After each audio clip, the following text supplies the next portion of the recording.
Good morning, everybody, and welcome to my podcast. This is JV Talks episode 13, and today we're gonna be actually going through the newest announcements from so-called D23, which is like a festival basically of all the new announcements coming out of Disney. Disney being currently the biggest, let's say, entertainment conglomerate in on the planet Earth, because they own everything. They own almost all of the big, TV studios and big IPs. So there's a lot to be, looking forward to. So I will basically take you through as per their studios and what was announced in the last few days, and we're gonna review it together. So let's take a look at what we have. So this is actually happening now this weekend, so we'll have to wait and see what it does to the stock market, because honestly the Disney stock is a little bit down.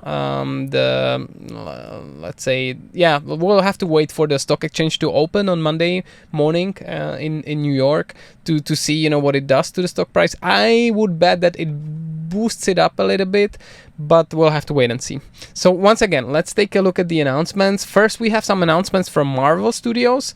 So they have announced a new collaboration between Marvel and Fortnite. They have been doing it for quite some time already, but in this one, it's gonna be a lot themed about the Doctor Doom, and there's a lot of X-Men coming in. So famously, of course, Disney acquired also 20th Century Fox, which owned all of the X-Men franchise. So currently we're also gonna get them in Fortnite. Fortnite still being one of the biggest games and, let's say, IPs in the world. They're doing really great for themselves, and these collaborations were always working well for themselves. Not during this weekend, but just I think a week or two ago, it was announced also by Marvel, I think in the San Diego Comic-Con, that Russo brothers, the guys that kind of build the biggest events in Avengers, for Marvel and for Disney, are coming back to shoot 2 more Avengers movies. So everybody's cheering about that, because apparently these guys know the drill, they know how to deliver. And so they're gonna deliver Avengers Doomsday in 2026 and Avengers Secret Wars in 2027. And it was announced that Robert Downey Jr., let's say the biggest name in the whole of Marvel Universe, MCU, is coming to play Doctor Doom himself. I don't know how they're gonna play it. Most likely it's gonna be from like a multiverse, a different version of himself. But there were some rumors that Downey is getting like 80 million, a bill, for this show. So we'll have to wait and see. But honestly, what was happening after Endgame, I really disliked in Marvel. Some of the movies I even skipped, and the TV series honestly are super, super bad. I don't watch them. I watched Loki the first season, and even that I didn't like, so I didn't even bother to watch the second season. And so I think this is going into the right direction. They're killing this whole multiverse thing. They're going with the different enemy there, arch enemy, which is gonna be Doctor Doomsday, and with the Robert Downey Jr. We've seen him playing, let's say, evil villains, especially in Oppenheimer. So I think he can do this, and that's gonna be really, really great to see him back in. And that's in 2026 and 2027. So we have 2 or 3 years to wait to see if that bet actually worked for them. They also announced Black Panther TV series, which is called The Eyes of Wakanda. It's just 4 episodes, and I think it's gonna be animated. But okay, we'll have to wait and see how it is. But like I said, the TV series, especially the non-animated ones, the live-action ones on Disney Plus from Marvel, were not so great. X-Men 97 actually got quite some love, and they are announcing a successor, the second season for it, so looking forward to see this. And there's a new animated Spider-Man TV series coming, which is called Freshman Year, and also new, let's say, Guardians of the Galaxy TV series, also animated, which is called I Am Groot series. So this is what we got from Marvel. Now, when we look at Disney themselves, they're announcing Lilo and Stitch. They have also shown us how Stitch looks like. He looks just like the animated version, just much more fluffy and much more real-like.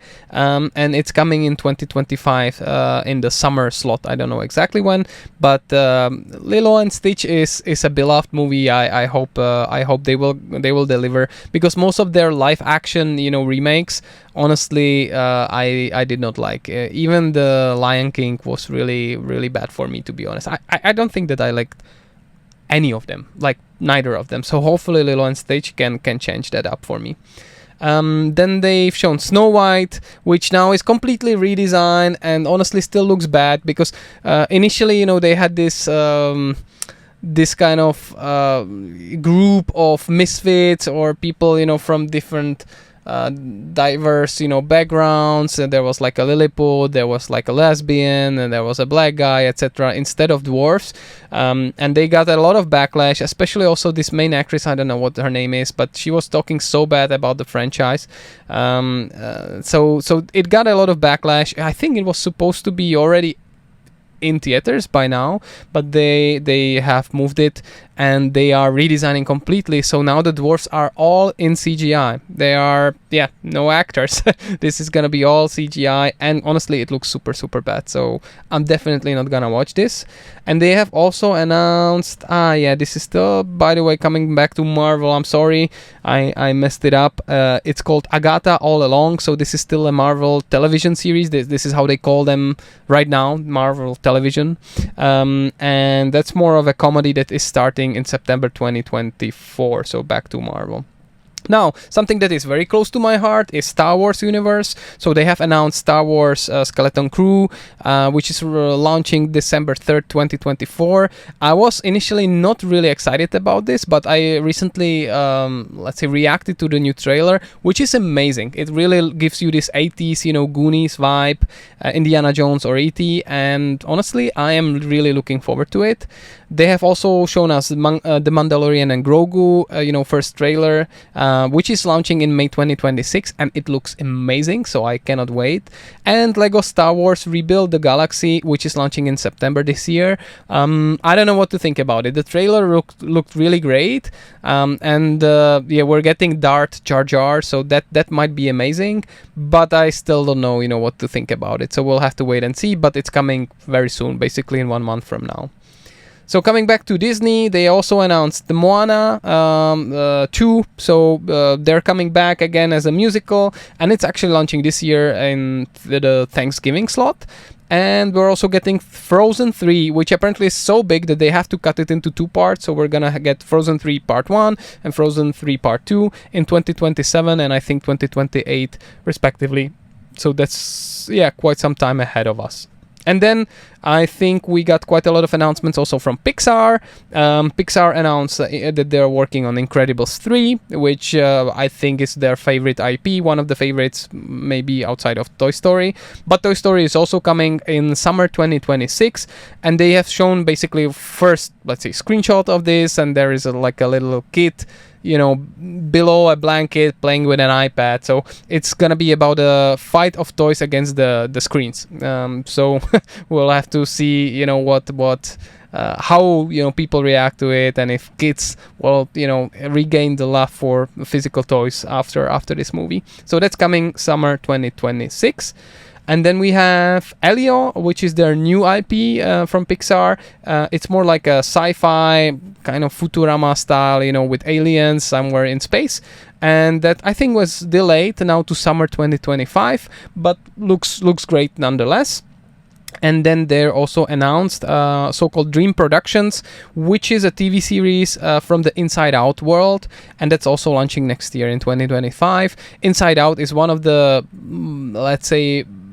biggest movies this year and biggest movies ever. It's like in top 15 most grossing movies, so this might actually work. I am surprised, to be honest. I didn't like Inside Out 1 too much. I haven't seen the second one yet. I'm waiting until it is on streaming, but it's making a lot of money and a lot of noise, so I don't blame them that they're actually making a TV series. This might be an official first Pixar TV series, so we'll have to see how that format works for them, if it's not like one feature film but rather episodic content. And last but not least, we had James Cameron on stage announcing, new Avatar movie that is coming next year in December. So 2025 is looking great. And the name of that third Avatar movie is called Avatar: Fire and Ash. Apparently, it's gonna be the biggest, most bombastic. The emotions are gonna be high. The stakes are gonna be super high. It's gonna be the darkest of them all. There are gonna be a lot in the air. So we've seen some art which is not yet finished, but there's like something that looks like zeppelins that they are using, and there's also a new tribe that is like a fire tribe. I was expecting that they're gonna have red color. They are still blue, but they are like really dark, evil, villainous villainous Navi character. So I'm looking forward to see like evil Navi and fights among Navi, on their own planet.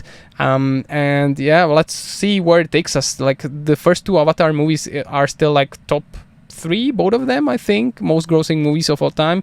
Just Titanic, these two, and that's it. Then we have what? Then we have Avengers Endgame, Star Wars, Force Awakens. But Avatar is doing great for itself, even though these are massive, 3-hour long movies that you have to see in cinemas with 3D glasses to really enjoy it fully. But there's a lot that has been announced, in this D23 event, and I think Disney is kind of firefighting, because their stock price is really plummeting. It's really not doing great for itself, and they need to firefight. They have to fire on all cylinders and show what they got in store for us, and I think they delivered, because there's a lot of it coming, and now, it depends how it actually performs in cinemas or on TV, because their Disney Plus subscription is also getting more and more expensive. Recently, they hiked the price to $16, which is double what compared to what it launched, a couple of years ago, right? This is what Netflix also does, but it's just coming to a point where people are gonna be fed up with all of these subscription services. So yeah, that's about it. I honestly like what I see here, but please let me know what you think about it also in the comments, or send me a direct message. I really want to know your opinion. Otherwise, if you want to help me out, you can, hit a subscribe button or a like button. That kind of influences the algorithm in a good way for me. And this has been Jakub Vaniš, JV Talks, my podcast, and I wish you an amazing day, everybody. Take care and bye-bye. Cheers.